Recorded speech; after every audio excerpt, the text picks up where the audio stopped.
What up, TCK Potters? I'm your host, Sky Guasco, joined always by my man, Lukas Kaser, and you are tuned into the Candlestick Kids Fantasy Football Podcast. Please subscribe to our YouTube channel at the Candlestick Kids, leave a rate and review anywhere you're listening to your podcast, and follow us on IG at fantasyfootball_TCK Pod and on Twitter at TCK_pod. We've got a lot to cover, so let's get into it. Welcome back, TCK Potters, episode 209 of the Candlestick Kids Fantasy Football Podcast. We are breaking down a 0RB mock draft. Before we get into this, Lukas, please break down again what 0RB actually means. So it is the draft strategy that you should not do for your drafts. It's basically you punt the running back.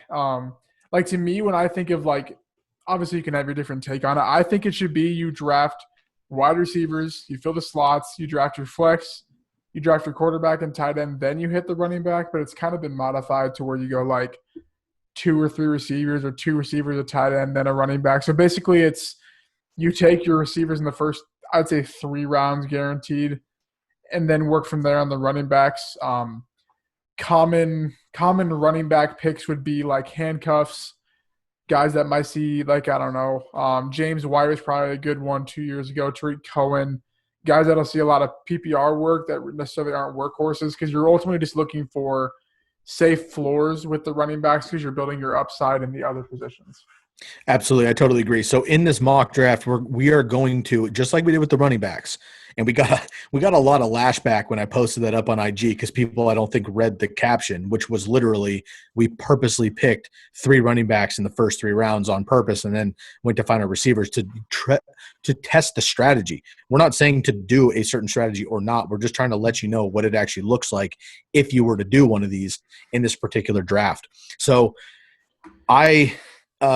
a couple years ago, I went with the 0RB strategy and crushed, frankly. And then I did it a second year, and I just got waxed because it wasn't the way to do it. This year specifically, Lukas and I both agree it is not a year to do 0RB. However, it is mock draft season. We're doing a mock draft on purpose. We're going to do that. We're going to do at least 3 rounds without drafting a running back. We might even do 4. We might do 5. If we get value at tight end or value at quarterback and we want to do that and there's no running backs we love, we might go 3 or 4 rounds without a running back and see what happens. The immediate difference before we dive into this is, something like a scenario that's probably going to pop up is that a Mark Ingram, Raheem Mostert, as you mentioned, James White, Marlon Mack, those type of guys end up being your RB1, RB2s versus your RB3 or RB4. That's the immediate difference that you're going to see. Of course, our wide receivers are probably going to be stacked, but then, of course, you make that trade on the running backs. All right, man, that's enough earpiece. I break down this every time. We are on the Fantasy Pros Draft Wizard. Again, not a sponsor, just a big up website. It's a free website you can mock on. We do have the subscription, Hall of Fame subscription that we purchase so that we can use it as tools for you to help you out. But it is free to mock draft. They have a great app that you can literally bust out a mock draft in 15 minutes or so. Highly recommend doing it. On here, if you're looking at YouTube, you can see it. But for the podcasters, we are going to do a PPR, full PPR redraft league, snake draft. We're running with 12 teams. Lukas is going to randomize in just 1 second, but we have 1 quarterback, 2 running backs, 2 receivers, 1 tight end, 1 flex position. And for sake of time on the podcast, we're only doing 5 bench spots. We've got all the ADPs ready to go, the expert consensus rankings, everything else. Lukas, per tradition, please give me 3 randoms for the draft position, and we will go from there. I already hit it twice, so this would be the 3rd. I did it on accident when you said 1 second. So this will be the 3rd random. Deal. That actually works out perfect. All right, we're looking at the 12th position, which I'm going to say right now before we start this draft, this is maybe the only spot in the draft order that I would consider this strategy because, you can fire it up, man. Fire up the draft. We're probably going to see 7, 8 running backs come off the board right away. So let's talk through this. So again, we are purposely doing a 0RB approach to our mock draft to see what it looks like, see how it breaks down, and we can look into this right away. So before we get into our wide receivers, why don't you look at the draft board and just see who went off already? Yeah, so it's pretty typical with I'd say the running backs up until Derrick Henry, and then from there you'll see this pick your poison as to if you want to go with the maybe not as high tier running backs or you want to start dipping into the high tier receivers. So we see Michael Thomas, Devontae Adams, and DeAndre Hopkins go. So I know with one of the picks who I want to go for sure, and I'm sure you're the same way as well here. But we can kind of diversify on the wide receiver too. So what are you thinking? Can you hide the drafted players for me, please? It just consolidates quite a bit. All right, cool, man. So again, we are going with the strategy here, which we do not recommend you come into any draft with a strict strategy. However, we are doing it for sake of this podcast to explain out how this goes. So we are going 3 wide receivers, no matter what, maybe a tight end on the back if we get any value there in the 3rd round. Okay, so we're looking at tight ends. Obviously, bro, you know that I'm voting for Julio right off the bat. In my opinion, I would go – now we're back-to-back. We're on the 12th, so we're on the turn. We get 2 picks consecutive here. Julio, Tyreek, Godwin, Allen Robinson, Golladay, Mike Evans, DJ Moore, Juju are available. Personally, I would go Julio Jones and Chris Godwin. Yeah, I think that there's 2 strategies you play with it. So I think Julio's the pick, so I'm going to go ahead and take him. So you either go Tyreek with the upside, but then that 3rd receiver needs to be a safer floor, or you go Chris Godwin here and you bank on a little upside. But I think with our strategy, when you're banking on the upside in the 3rd, 4th round, there really isn't a guy unless you're going to reach on Brandon Cooks, Will Fuller, which those are way past where their ADP should be going. I can't really think of any like big boom receivers unlike Tyreek. So I think here I would probably go Tyreek because I think we can build a safe floor in rounds 3 and 4 with a tight end and a receiver. I just think that's probably the more optimal strategy because there isn't much – there is upside receivers, but not in the 3rd, 4th round. That's where you start seeing the safer ones go. Can you hit the wide receiver click right here real quick? Bam. So that breaks it down. So people, again, podcasters, I'm going to try to talk you through this best I can without going too deep into things. On YouTube, you can see it. And you can see how we have these different positions available. We hit wide receiver. Now you can see the percentage right here. 82% experts agree that we should pick Tyreek Hill. So the experts agree with Lukas that we should pick Tyreek Hill. I went with Chris Godwin. He's at 16%. I agree with you, man. I like the strategy. Julio has one of the safest floors and upside ceilings in the league. Tyreek Hill, I mentioned on the previous episode, he's got a scary floor for me. But he has an upside that I don't think Chris Godwin can get to on a given week, although Chris Godwin is, I think, going to fucking be incredible this year. It's a tough call, man, but let's ride it out. Let's go Tyreek and Julio Jones. We both have each of them as our 3 and our 4 wide receivers. So as our rankings go, we just got 2 of our top 4 wide receivers in a 0 RB approach. That's pretty solid. So I was hoping that either Juju or Adam Thielen would fall here. And you mean Odell, right? Gross. He went 309. Oh my gosh. So as you can see on the board, if you're not undervalued, ridiculous. I know. I'll read it off here. So Leonard Fournette actually goes at the 202 ahead of Eckler, Drake, Allaire, Jones, Jacobs, Chubb. Chubb went to the 209. That's crazy. Obviously this is computer generated, so it just scrambles around ADP and stuff like that. Then we see Cooper Kupp and Juju, tight ends on the turn. So Kiss from a Rosen decided to go Christian McCaffrey and double tight end. Solid. Sure. Then we see Mahomes, Lamar Jackson, and just a ton of receivers go off the board. And then Mark Andrews. So if we see our cheat sheets here, the top 3 or 4 wide receivers are Amari Cooper, Adam Thielen, Keenan Allen, Calvin Ridley. And we only start 1 flex. So we kind of have a decision to make as to how we want to approach this spot here. Really quickly, let's just take a brief scan of the running backs. We're on round 3. We get back-to-back picks here, right, because we're on the turn. So we can either go 2 receivers again and go a whole another 2 rounds without a running back, or we can look at we can do wide receiver and running back. Are there any tight ends with the 0 RB strategy? Really quick, are there any tight ends in the end of the 3rd, beginning of the 4th round that you would consider just for sake of argument? Mark Andrews is who I wanted to fall. He obviously went a pick ahead. So we kind of need to look at it as we take a receiver here, check. So we have our 3 starting receivers. If we were to take another wide receiver to sit on the bench, we're probably not going to take a tight end in the next round because guys like Evan Ingram, Hunter Henry, Tyler Higbee, I think we all agree we'd rather just wait till later. So I don't want to say we're reaching on Ertz, but I think that's probably a good pick here. based on how we can get our bench pieces at receiver. Because I would imagine that if we go wide receiver, we're probably going to want to go running back next, which would mean we're waiting on tight end yet again. So I think we could capitalize on Zach Ertz and get a safe floor play at tight end, and then mix it with maybe a safe but upside play at receiver. Okay, so we could, man, how do you feel about the running backs? I don't know. It's tough because a lot of these guys I think will fall back and they're all kind of just safe anyways. Okay. So are you confident that we're looking at Melvin Gordon, Chris Carson, Lev Bell, Jonathan Taylor, James Conner, David Johnson, Singletary, Ingram?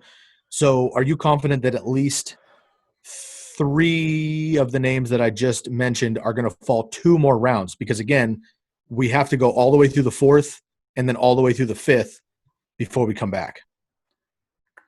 If you are, yeah. I'm okay, and it's a mock draft, man. We're doing this shit on purpose to like see what happens here.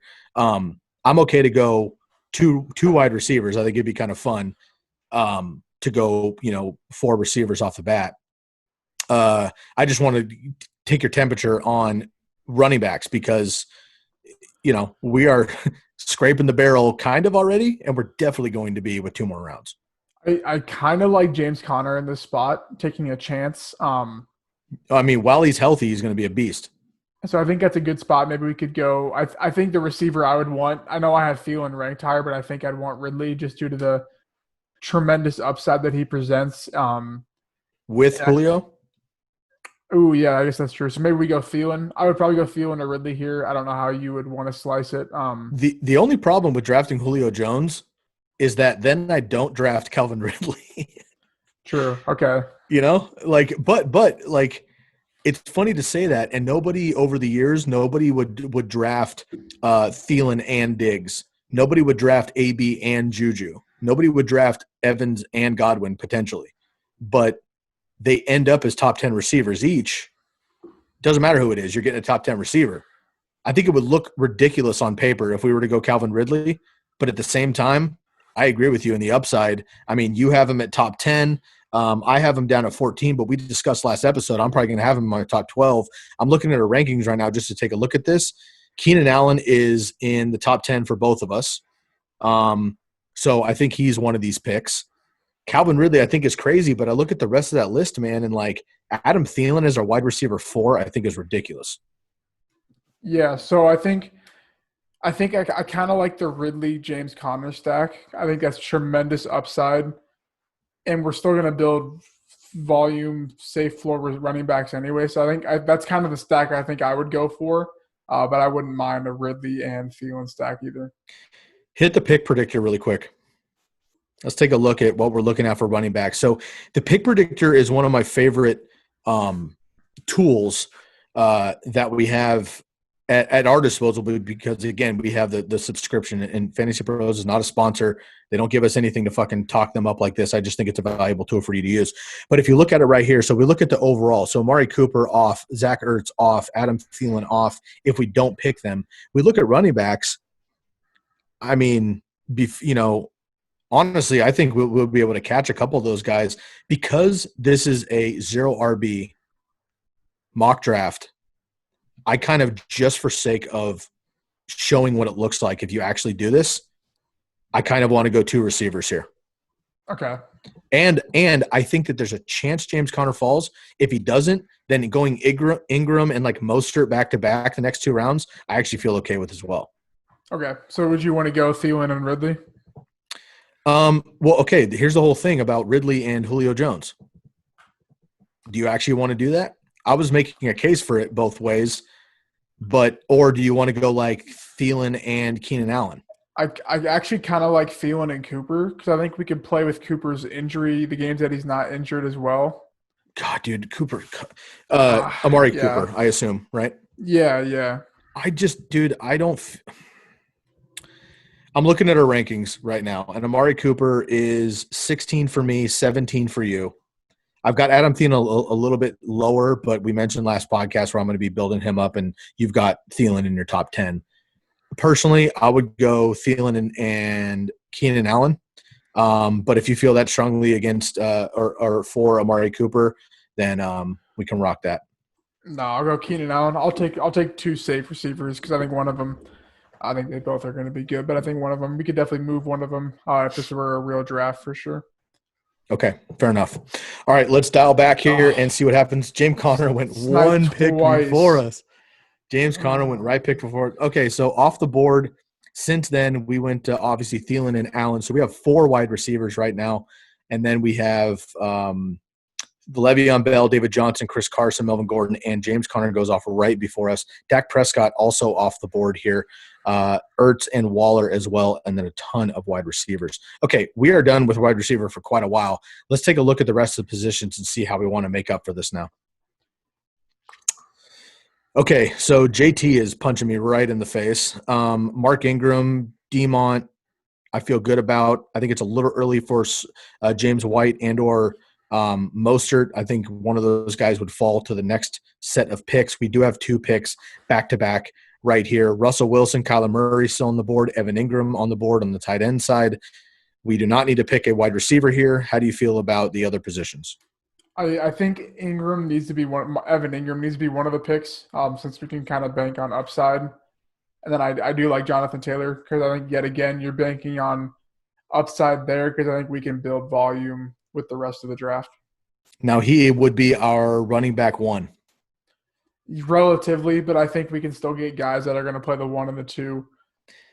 Now, I'm going to dial back to something that we did a couple weeks ago with the quarterback draft. So we did the super flex draft, if you haven't tuned in yet, listeners, and we did super flex, and we actually ended up with Lamar Jackson and Dak Prescott in that draft back-to-back, which is insane and won't happen, but we took it because the value was there. We ended up with Jonathan Taylor and Marlon Mack. We also ended up with Ingram and J.K. Dobbins to lock up those backfields. That is an approach on this particular draft that might be something to look at again, only because if we go with Taylor, I would want to grab Mack later on just to make sure to have that guy. I think Jonathan Taylor is the guy for the Colts come like week 4 latest, and that top running back behind arguably the best rushing offensive line in the league, I love. I think it's a risky pick, but I'd be open with it if you are. If you don't go JT here, who would you go with? You can hit that suggestions. Check out what the experts are telling us. I would say because if you're not going JT, you're picking volume. So I'd probably say David Montgomery. Yeah, I would probably go David Montgomery. I think we go Jonathan Taylor here, and then I think Ingram is the pick. I'll probably be taking Ingram in a lot of leagues. Because you can just build a volume tight end, but if he hits, it's crazy hit. Another couple of points I'm going to bring up really quick here, just while we're looking at this. So we look at the experts' percentage to draft. The suggestions 45%. We like that. His ECR is 53. So I think we're reaching on him just a little bit, but I like it. Also, you see down here the strength of schedule. Can you just circle that really quick for me so we can see where that is? Whoop. Strength of schedule, number 2. So the second best strength of schedule for Jonathan Taylor. Again, I like that with that offensive line. I'm good with it, man. We need to build some, build a week 1 through 3 option around him. But picking him, I think, is great for the long game, and he has, I think, tremendous upside with this team.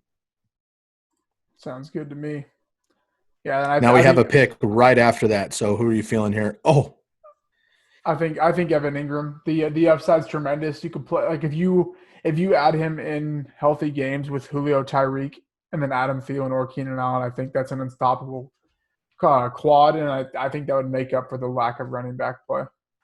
Okay, fair enough. Let's do it. Evan Ingram. So we are in round 6, and we have 1 running back.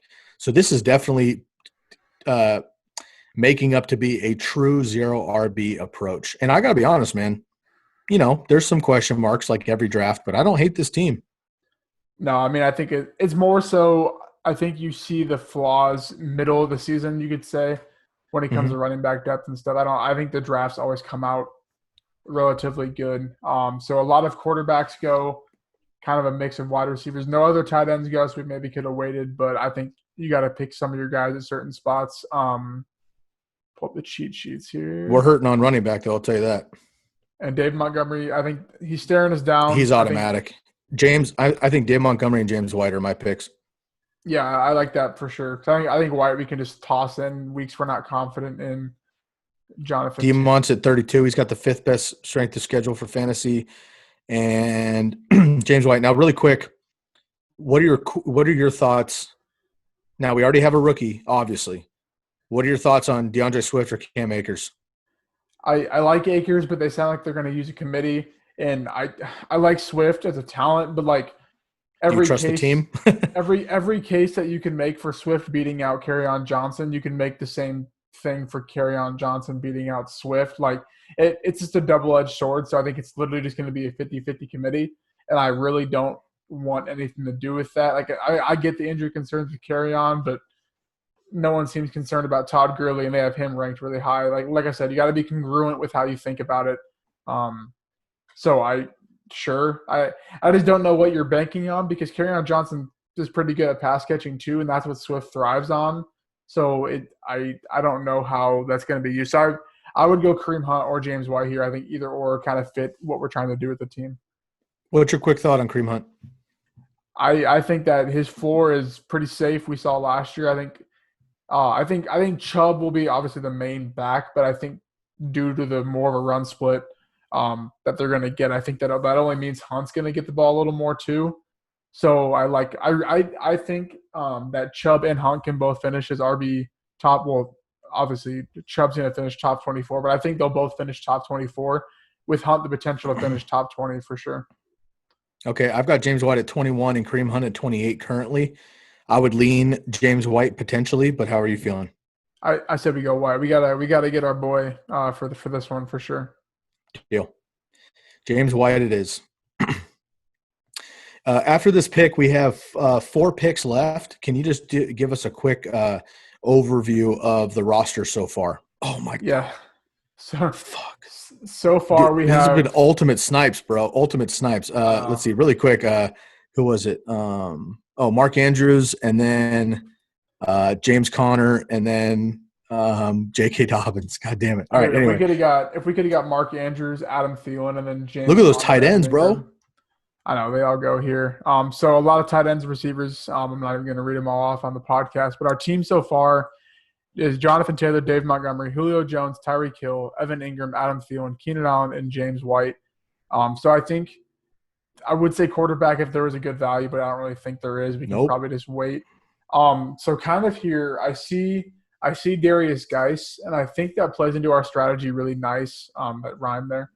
I get the injuries there, but if he can somehow put it together 4 games, as crazy as that sounds, those games are going to be huge for us if he's putting up 15 to 20 points, considering we're getting him in the 9th round.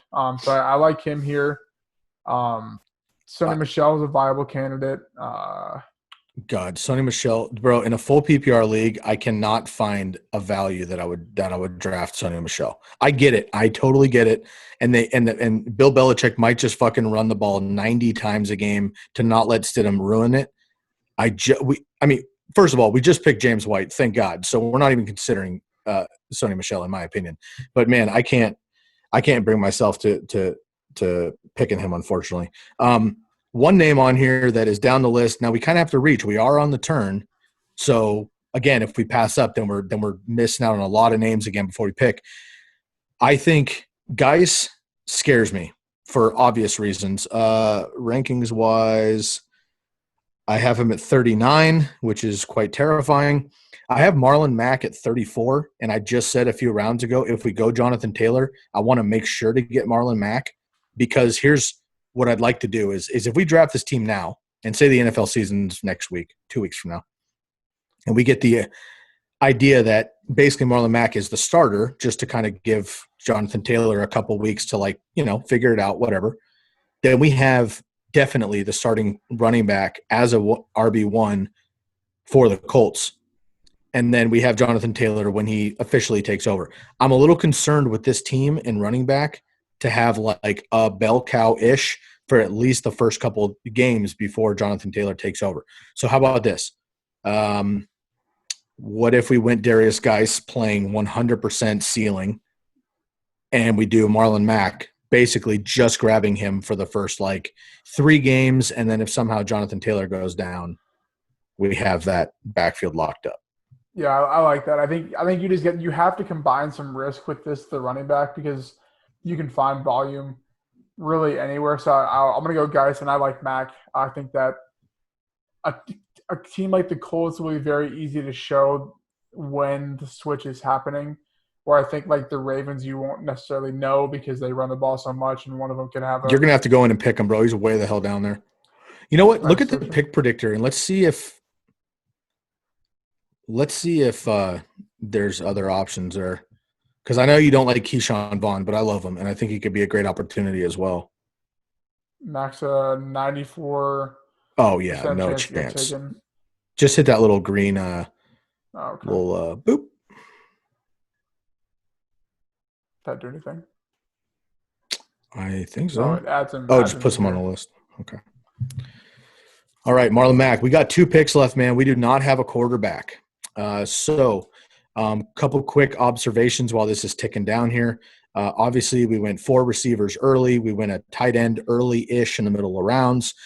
And we have Jonathan Taylor, David Montgomery, Darius Geis, James White, and Marlon Mack as our running backs. So nobody on there is going to win us a week unless Jonathan Taylor takes off or Darius Geis is actually healthy. However, I think they all give us a very steady floor with RB1 upside in their own respective ways.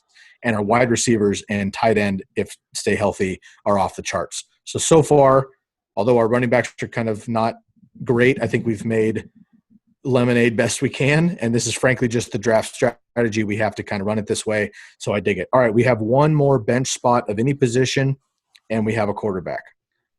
Yeah, I think I like Stafford all day. Obviously, we get the quarterback we want to pick here. How about Um, Jonnu? I see that. I see Raquel Armstead, and people might be wondering like, who the hell is that? Who the hell is that? So it's Leonard Fournette's better replacement. Oh, man. So nah, just kidding. But I think that if Dirty, like dirty. in terms if we're drafting right now, I think that's a really good strategy. Obviously, the draft wouldn't end here normally, but you could take him now, and if Fournette gets traded, like all the rumors have been saying, or he just whatever happens, he gets injured again, like he has every year except for last year. You're basically getting a free RB2 for nothing. So I kind of like that pick there. I really wanted Madison. He went like 2 picks ahead of us, so we just got ultimate sniped all draft. So I think Stafford is probably my pick. But I don't mind Johnny if we want to go a safer tight end. But I like Armstead here too. Okay. I'll give a couple thoughts and then we'll make it happen. Any wide receivers you would want to do? I don't see a world other than bye weeks. I'm going to take a quick look. We did not consider these at all, but I'm going to take a quick look at our wide receivers. Okay. Something to note. Keenan Allen, Tyreek Hill, and Julio Jones all have a bye week on week 10. We did not obviously plan that or pay attention when we drafted them. Adam Thielen is week 7. So we're good up until week 10, though, and we can just make an audible then. I'm not really tripping on it. I don't see a world where we do not play 3 of those 4 guys every single week. So another receiver right here with a shorter roster, not really tripping. Maybe the only guy I would consider here is Mike Williams with upside, Preston Williams with upside. Maybe Mecole Hardman is like that Tyreek handcuff-ish, but I'm not tripping on that. Jonnu Smith feels good for me right now only because Evan Ingram obviously has the injury concerns.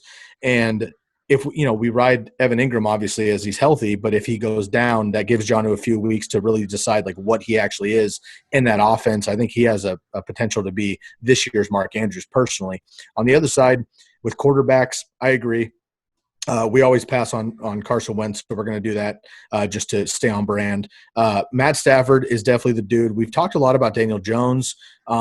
Love him overall as a talent and a long-term play, but worried about that schedule. Baker, obviously, you don't believe in that, and rightfully so. Big Ben's kind of sneaky here, just with that huge upside. Everybody else is a streamer. Any other running backs? Justin Jackson's on the board, who could have upside with Eckler, and he's a handcuff. Darrington Evans potentially with just full upside there.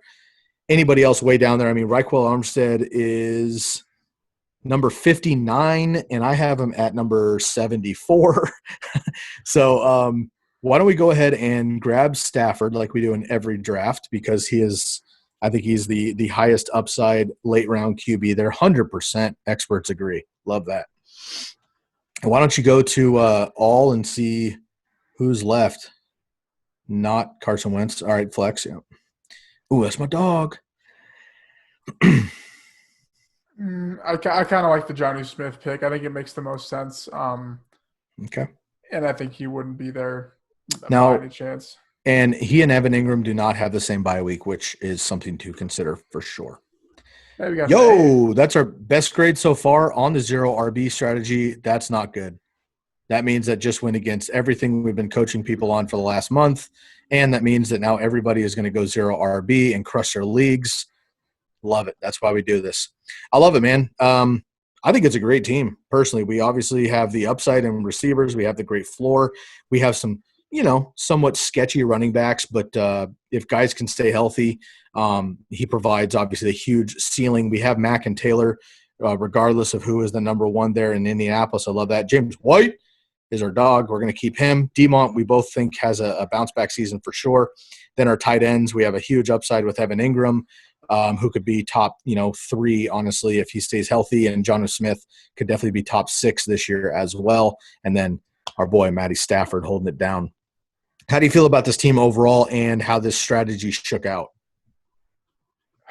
I mean, I don't know, because like I said, you come out of these drafts, and I try strategies all the time, and the team looks good. But like I said, we're banking on Dave Montgomery to improve, which I can easily see around where he just finishes as an RB 24 overall. You're banking on Jonathan Taylor to take over, which who knows? Guys to stay healthy. If Jonathan Taylor doesn't take over, he at least is seeing 50% of the share, but you can't start Jonathan Taylor at 50% or Mack at 50%. That's just a double negative. So, like I said, it looks good on paper, but there's a lot of depth concerns at the running back when it comes to midseason because things do shake out. And there's probably like 1 to 2 running backs off waivers that actually can help you win your league. So we'll just favor running backs. If you want to do this, your team might look cute and you might make it a couple of weeks. It might do good for 1 year, but the chances are it's not very good. I kind of like it, honestly. 92 out of 100, we got an A- score, which we're very vocal that the score doesn't actually mean shit, especially this time of year. The score is based on how you draft due to ECR, so that fluctuates all the time. And basically, in the Superflex league, our team had a C. In the running back heavy league we did last week, it was like a B-. This week, it's an A-, so that just means we're going to have an A+ in our tight end premium next week. I'm excited for that. Hey, man, before we get out of here, can you please look at and you could just keep the screen as is, but read our team in order, the picks that we had. So not our full team, but go just look at the draft board itself and go down the list there, starting with Julio Jones. So as we picked them. Can I hit the X and I'm just kidding, it's on the right. Okay, Julio Jones, Tyreek Hill, Adam Thielen, Keenan Allen, Jonathan Taylor, Evan Ingram, David Montgomery, James White, Darius Geis, Marlon Mack, Matt Stafford, and Jonnu Smith. I think really the only 2 that I would want to change was Mark Andrews in the 3rd, which then would have moved Thielen to the 4th, and I really wanted James Conner at the 5-12. I agree. I think those 2 would have really made this team even more strong. But I got to say, man, Julio Jones and Tyreek Hill both could be straight up the number 1 receiver if things were to shake out. They're definitely top 5, the top 4 for both of us. Thielen and Keenan Allen, I think, are just kind of like low upside, but very steady floor, very high floor. They're going to be around 7 to 9 touchdowns, 1,000 yards, 100 receptions. Love them in PPR. And then our running backs, again, kind of sketch, but going with the youth upside and just really shooting for the ceiling there. Quarterback's fine. Our tight ends kind of cancel each other out with huge upside there, so we should be good. But 4 receivers off the board. Then 5 running backs 5 running backs over the next 6 picks. And then we get our tight end in the middle of the draft and late and quarterback late as well. All right, y'all. Roster one more time. We had Matthew Stafford, Jonathan Taylor, David Montgomery as our starting running backs. Wide receivers, Julio Jones and Tyreek Hill. Evan Ingram as the tight end. Thielen as the flex to start. Keenan Allen, James White, Darius Geis, Marlon Mack, and Jonnu Smith to round out the rest of our team. A- on the Draft Wizard grade, 92 out of 100. Lukas not feeling so good about this team. He's a running back heavy guy. I would say foregoing zero RB. I like this team a lot personally, so I can dig it. And we are projected to finish with the second most fantasy points in this league. Our bench is the first in the league, according to this, so I like that a lot. And with all of these, Lucas is showing you on the Fantasy Pros site here. You can really break down this thing if you go onto the Draft Wizard, so I highly recommend it. All right, y'all, we're going to get out of here. That was a zero RB wide receiver heavy mock draft. That rounds out the wide receiver week for us. We're going to jump into tight ends next week. Again, same thing we've been doing the last 3 weeks. We're going to break down the tight end strength of schedules, both good and bad, favorable and tough. We're going to be breaking down the rankings for tight end as well, and then we'll jump into a tight end premium, which we'll get into next week if you're unaware, a tight end premium mock draft, which is kind of new to fantasy and we've been messing around with a little bit. So, Lucas, before I run us out, can you please give us a condensed version of what to look forward to in this upcoming draft guide that we're going to have more information coming soon, and get people fired up for the TCK Pod Listener League as well as we run out this episode? Yep. So next week, probably Monday or Tuesday, we will have the link to pre-order the draft guide plus the in-season package, or the other tiers we're going to have. As long as with that, there'll be entry to the listener league with some of those, but then we'll also have submissions for that. If you're not purchasing that, I will say this, that the other ones will be weighted to an extent. So it might be beneficial to support us and do that, because that'll get you automatically in to our 1 or 2 or however we're going to run the listener leagues. We'll have more info on that sooner as we get signups. Excellent. Right on. Stay tuned, y'all. We got a lot of information coming up here. We got the tight ends coming up next week. Hope you have a wonderful rest of your Thursday, get into your Friday, and the rest of your weekend. We hope you stay safe out there. Be compassionate, be thoughtful, love yourself and each other. Look out for your neighbor and your friend. And we wish you the best here on the Candlestick Kids Fantasy Football Podcast. Please make sure to leave a rate and review on any podcast avenue you're listening to. Leave a subscribe right here on the YouTube channel and a comment on how you feel about our zero RB mock draft, wide receiver heavy. Any changes you might have made, let us know. Make sure to follow us on Instagram at fantasyfootball_TCK pod and on Twitter at TCK_pod. You can find us on Facebook as well at the Candlestick Kids Fantasy Football page. It's a group there, and then you can find our information for just about another day on tckpod.com before we make some under construction big-time changes to the website. So go get that information for free while you still can on our website, tckpod.com. You've been listening to the Candlestick Kids Fantasy Football Podcast, episode 210, coming up next week. We hope you have a wonderful weekend. Take care of yourself and each other. And for Lucas Kaser, I'm Sky Guasco, and we are out of here.